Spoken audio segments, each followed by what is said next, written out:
رسلز کا طرز استدلال اس بات مذہب میں کیسے معاون ہے، یہ بڑا اہم ہے. اور اصل رسلز کا جو کرنے کا کام ہے رسلز کے باب میں وہ یہی ہے کہ جو برٹن رسلز تھا اس کا طرز استدلال کیا ہے، اور وہ طرز استدلال جس کو استعمال کر کے وہ انکار مذہب پر پہنچا، میں اسی طرز استدلال اور منہج استدلال کو استعمال کر کے اس بات مذہب کر رہا ہوں اور کروں گا انشاءاللہ بفضل تعالی. دیکھیے رسلز کہتا ہے کہ جن چیزوں سے ہم بغیر استنباط کے واقف ہو سکتے ہیں وہ علم نہیں ہے بلکہ وہ ڈیٹا ہے، اور یہ ڈیٹا حواس خمسہ کے ذریعے آبزروڈ سینسز کے ذریعے ہمیں موصول ہوتا ہے.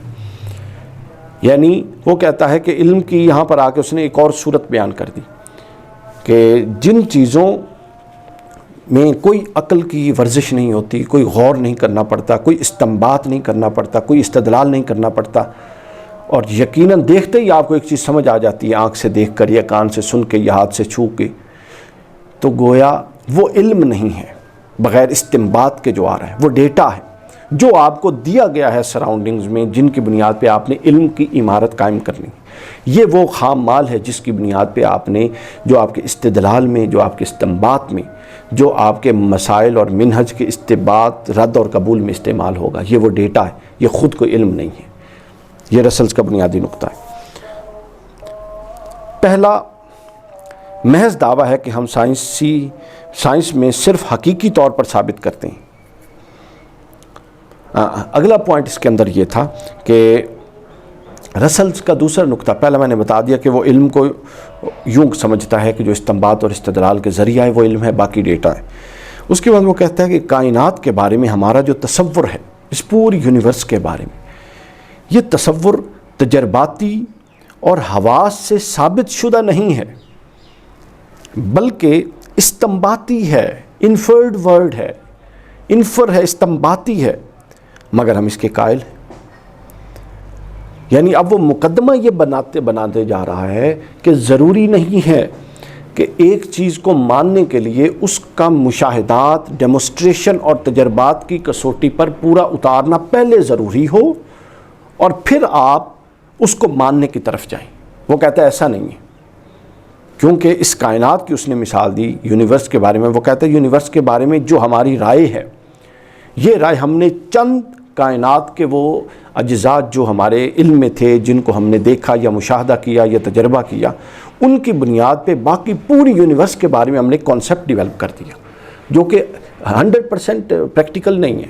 اس کے اندر 2%، 3% پریکٹیکل ہو سکتا ہے.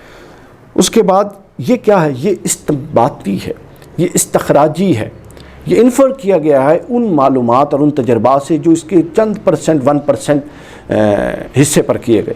اس کے مطابق ہم نے ایک پورا ڈیزائن مینوفیکچر کر لیا اور ذہنی ساخت اپنی ڈیولپ کر لی کائنات کے بارے میں کہ کائنات یوں ہے، یوں ہے، یوں ہے. کیوں؟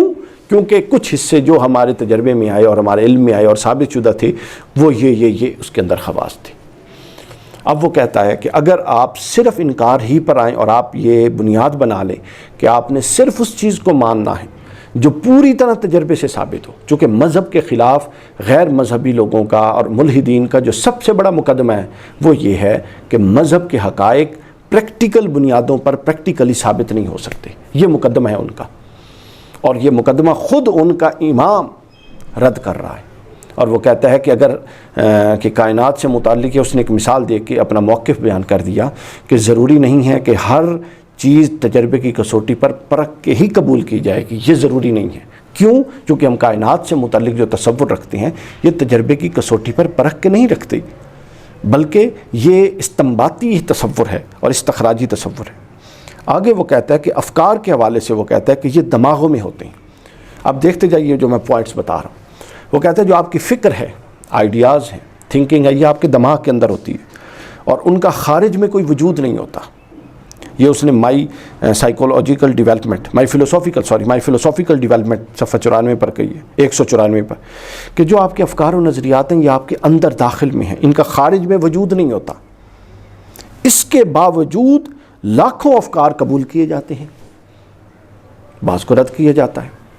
تو گویا فکر، جس کو ہم فکر کہتے ہیں، تھاٹ کہتے ہیں، جو پھر بعض اوقات بعض اعضاء پوری جسم کو پوری ریاست کو، پورے ملک کو، پورے معاشرے کو، مختلف چیزوں کو آپریٹ کرتی ہے، فکر اور آئیڈیا، وہ خارج کی کوئی شے نہیں ہے بلکہ وہ اندر کی چیز ہے، اور جس کو کما حقہ من کل الوجوہ ڈیمانسٹریشن کی ہی نہیں جا سکتی۔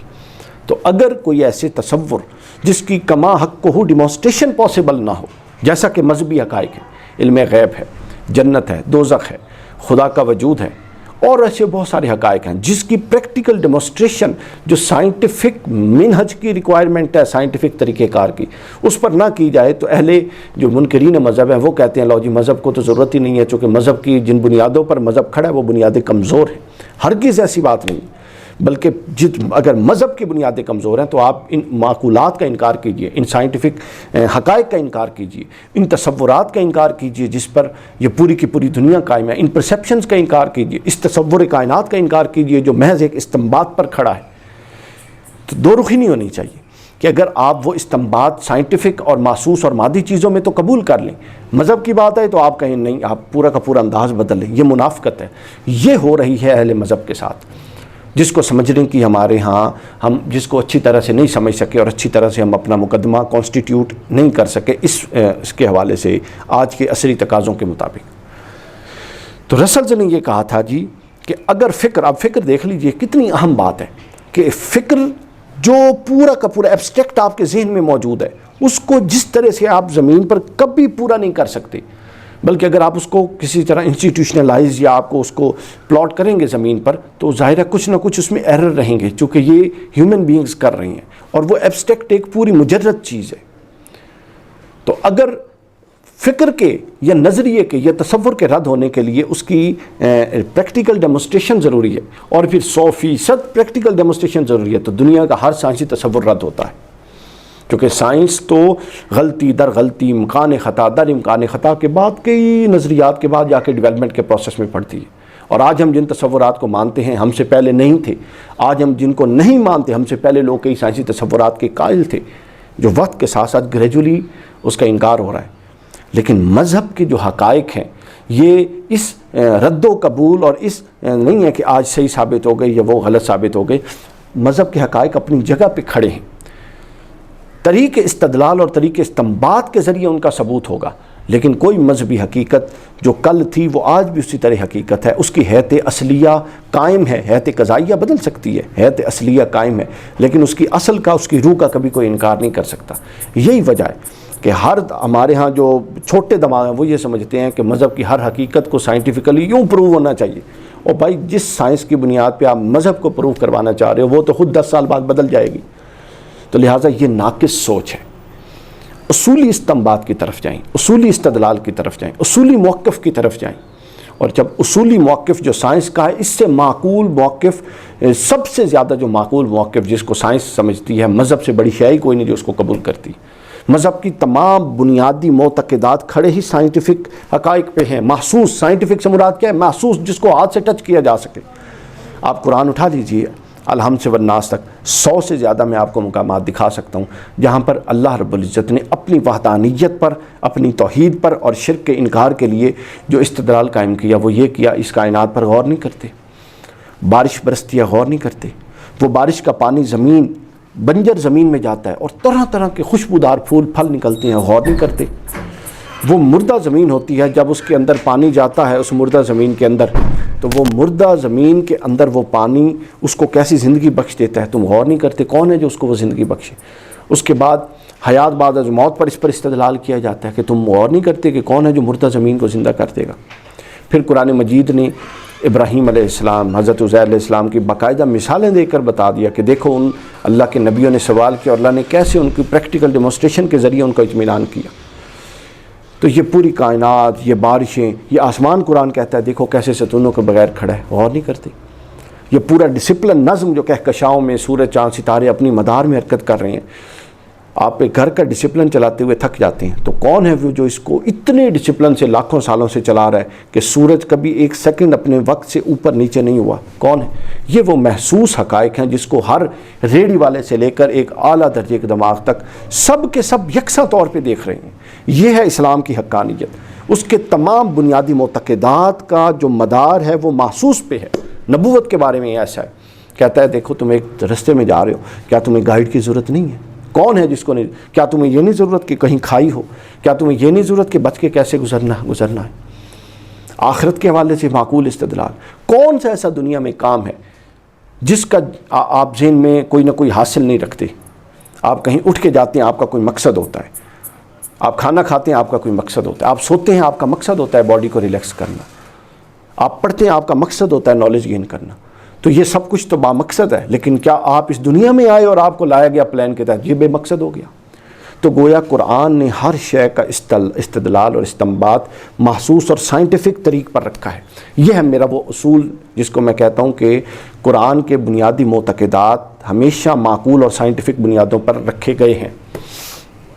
اب واپس آئیے اس کی طرف، رسلز کی طرف۔ یہ ایک ضمنی نکتہ تھا، میں نے اس کی وضاحت کر دی۔ اب واپس آئیے رسلز کی طرف۔ رسلز یہ کہتا تھا کہ جو میں نے عرض کر دیا کہ جو فکر ہے یہ ذہن میں ہوتی ہے، اب اس فکر کو اس بنیاد پہ کوئی انکار کر دے کہ وہ پریکٹیکل ڈیمونسٹریٹ نہیں ہے، تو یہ وہ کہتا ہے یہ اصول جو ہے معقولات ہیں، مسلمات عقلیہ ہیں، اس کے خلاف ہے۔ چونکہ آپ بہت ساری ایسی چیزیں ہیں جس کو آپ نہیں کر سکتے۔ جس طرح میں نے عرض کر دی، اس نے کائنات کی مثال دی، تو گویا یہاں پر یہ میں بیان بھی کر دوں کہ ہمارا جو محض دعویٰ ہے کہ ہم سائنس میں صرف حقیقی طور پر ثابت شدہ چیزیں لیتے ہیں، کچھ لوگ یہ سمجھتے ہیں کہ یہ سائنس چیز تو وہ ہے جو بالکل حقیقی طور پہ ہے، اور جو تجربہ شدہ چیزیں ہیں ہم صرف وہ لیتے ہیں، اور اس کے برعکس جو تصور ہے جو یقین کی حد تک نہیں ہے ان کو نہیں لیتے۔ یہ بالکل غلط بات ہے۔ میں نے خود سائنس پڑھی ہوئی ہے، اور ایک جو ایف ایس سی کا سائنس کا اسٹوڈنٹ ہوتا ہے اس کو بھی پتہ ہوتا ہے کہ کوئی سائنس کا لا ڈیفائن کرتے وہ پہلے یہ کہتا ہے کہ اپنا remain the these things constant, ان چیزوں کو پہلے سے کانسٹنٹ تصور کرتے ہوئے یہ لا اپلائی ہوگا۔ تو جو کانسٹنٹ کرتا ہے، اگر آپ نے یوں ہر چیز کو پریکٹیکل ڈیمونسٹریشن میں لے جانا ہے تو وہ تو ہر لا اپلائی ہی نہیں ہو سکتا۔ یہی وجہ سائنس میں تنوع ہے۔ اس کے بعد رسلز یہ کہتا ہے کہ دوران مطالعہ مجھ پر یہ واضح ہو گیا، تقریباً تمام فلسفیوں سے یہ سمجھنے میں غلطی ہوئی ہے کہ وہ کیا چیز ہے جو تجربے سے مستنبط ہوتی ہے اور وہ کیا چیز ہے جو تجربے سے مستنبط نہیں ہوتی۔ یہ اس کے اصولوں میں سے دوسرا اصول ہے، اور یہ کم و بیش یہ چیز جو مقدمہ ہے دا کریٹک آف پیور ریزننگ جو کانٹ کا ہے، تنقید عقل محض، اس کا بھی یہی مقدمہ ہے۔ وہ بھی کم و بیش کچھ اور اضافہ جات اور کمیوں کے ساتھ وہ بھی اسی طرف گیا تھا۔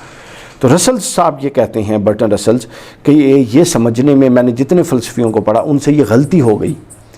وہ ہر جس کو یہ ڈیٹا کہتا ہے اس کو بھی استنباط اور علم کی کیٹیگری میں لائے، اور جس کو یہ علم کہتا ہے اس کو بھی وہ علم اور استنباط کی کیٹیگری میں لائے۔ تو اس نے یہ کہا کہ یہ تقریباً ہر شخص سے غلطی ہوئی، ہر فلسفی سے، کہ استنباط کر کے علم کے دائرے میں لانے کی کون سی چیز ہے اور بغیر استنباط کے براہ راست جاننے کی کون سی چیز ہے۔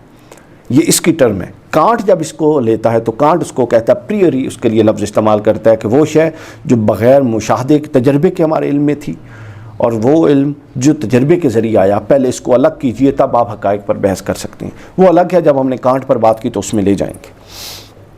آگے چلیے، اب یہ کلیدی نقطہ جو میں نے عرض کر دیا، جس کی طرف اس نے اشارہ کیا کہ بہت سارے فلسفیوں سے یہ غلطی ہو گئی، اس کے ساتھ جدید ذہن کا انکار مذہب کا وہ استدلال سامنے رکھا جائے کہ مذہب کا انکار ہی اس لیے ہے کہ اس کے حقائق عالم خارج میں تجرباتی انداز میں ثابت نہیں کیے جا سکتے، جیسا کہ میں نے پہلے بیان کیا۔ یہ وہ سامعین کرام منافقت اور متضاد رویہ ہے جو علوم جدیدہ کے لیے تو ہم گنجائش بیان کرتے ہیں، اور مذہب کے باب میں ہم بڑے پکے ہو جاتے ہیں کہ نہیں ایسا نہیں ہے۔